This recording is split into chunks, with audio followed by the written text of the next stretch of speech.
The most secure fortress today on Fortitude through Stoicism, and this is my 365-day journey of implementing the ancient philosophy of Stoicism into the life of this modern masculine man.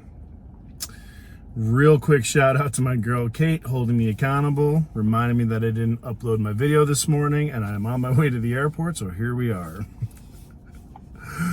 Gotta love accountability. Absolutely love it. So, I see today's lesson a couple different ways. And first, we're going to jump in the quote by Marcus Aurelius. Again, Roman Emperor Marcus Aurelius. Remember that your ruling reason becomes unconquerable when it rallies and relies on itself, so that it won't do anything contrary to its own will, even if its position is irrational. How much more unconquerable if its judgments are careful and made rationally. Therefore, the mind freed from passions is an impenetrable fortress. A person has no more secure place of refuge for all time. And now, Ryan Holiday, I gotta use this one because I love Bruce Lee. Ryan Holiday uses a Bruce Lee quote. I fear not the man who has practiced 10,000 kicks, he said, but I fear the man who has practiced one kick 10,000 times. When we repeat an action, it often becomes unconscious behavior, right? So we call that muscle memory.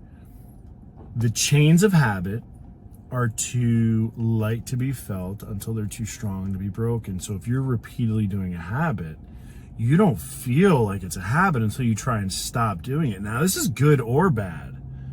This is good or bad behavior.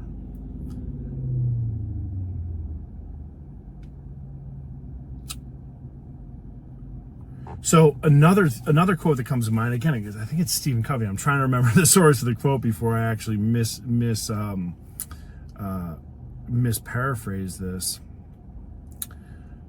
Excellence is not an act, but a habit. I butchered that. It's what we repeatedly do, right? If we do something over and over and over again, it becomes unconscious. It becomes a habit. And if you practice that to perfection, then you have that perfect practice. So when Marcus says that a mind can get to a place where it won't do anything contrary to its will, even if it's irrational, what he means is that proper training can change your default habits. I'm proof. For 6 years, my habit was drinking a bottle of vodka so I could sleep at night. Now I haven't missed a workout in 1,400 and God knows how many days at this point. It's over 1,400. Closing on 4 consecutive years of not missing a workout. So that's what we're talking about in your fortress. Your habits are your fortress. Your character is your fortress. Your habits create your character. You can change your character by changing your habits. I've talked about this from the way that I used to approach conversations and relationships, from, telling people what they wanted to hear so that they would, like whatever version of me they needed. Again, that was some trauma shit I was working through. It wasn't that I was trying to be deceitful. It was just seeking approval, if you will. Now, as a 46-year-old man who's been through life, I've recognized my key traumas. I've gone to work on them. I appreciate them. I understand where they come from. I've dealt with the pain of them, and I'm moving past them. That's how you do the work. You have to acknowledge it. First thing is awareness. And like most people, all my traumas come from, most of my traumas come from childhood. Most of them come from childhood. And recognize that with the right help, the right awareness, the right experience and observation, I've been able to change some things. So now my character is different than it was when I was younger. Now the base is mostly the same, but we have our natural and our adapted state. This is true for all personality profiling. We have our natural nature, adapted nurture. Who we are is a combination of those two things. Some more to the nature, some more to the nurture. Really depends on your upbringing. You know, I will say that I had a lot of alone time. So a lot of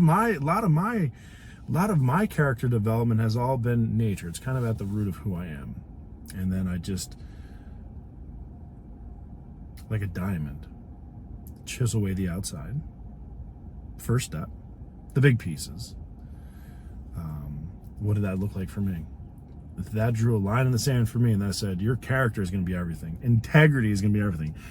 No matter how much the truth hurts, and no matter who it hurts, the truth needs to be spoken. And for me, that's why in April of 2022, I came out public on my Facebook. I said, listen, guys, I'm a pro-dominant. I'm into some really kinky shit. I don't know how to love just one woman. I'm polyamorous, but I do it openly, and I do it ethically, and I do it with consent, which is the most important thing. And you get there by being honest and open. And this is my truth. And holy shit, would you know? Can you imagine what I found is so many more people love and respect me now than they did the old version, because the old version wasn't even really me. I was pretending to be something I wasn't for someone else. So it wasn't even real love. So for me, the first step was saying, hey, here's who I am. This is my real truth. Because how can you build anything without a rock solid foundation? Anything needs to be built on truth and integrity. And so that's what I did.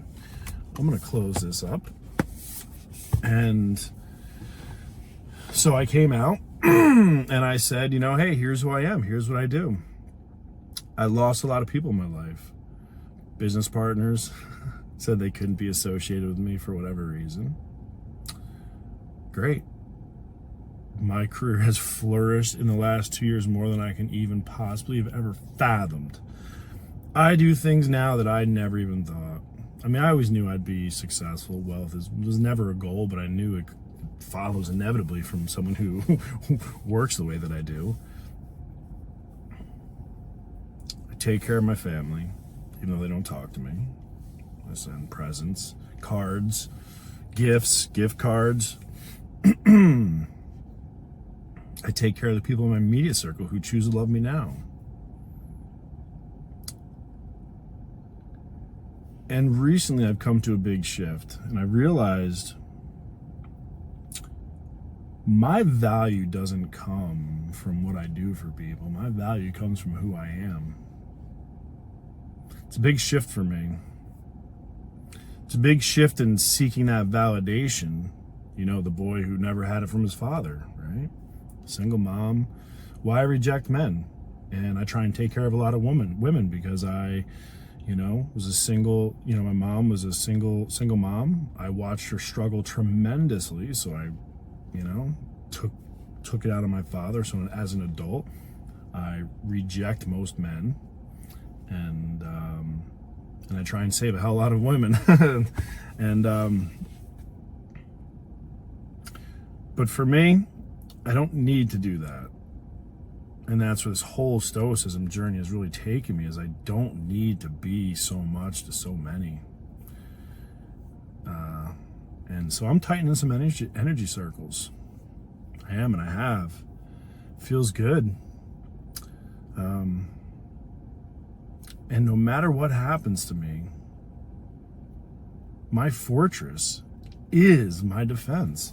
My habits are my defense. I go right back into it. I'm right back on the road today, go and do my thing, like go back right into my normal routine. And you're gonna say, well, how does a guy who, you know, travels 6 days a week have a routine? Because you create one. You create systems and process. And I do with my team, and that allows me to live a life that I absolutely love. Habits. So I'm the proof of this one. I don't need to teach a lesson, I'm living this one. And I'm not trying to learn something that you know, again, I'm always open to experiences, but I'm going down this path. I know it's right, so I'm staying on it. I mean, I'm fired for effect on this thing. So, and on that, I gotta get on a plane, guys. Gotta go.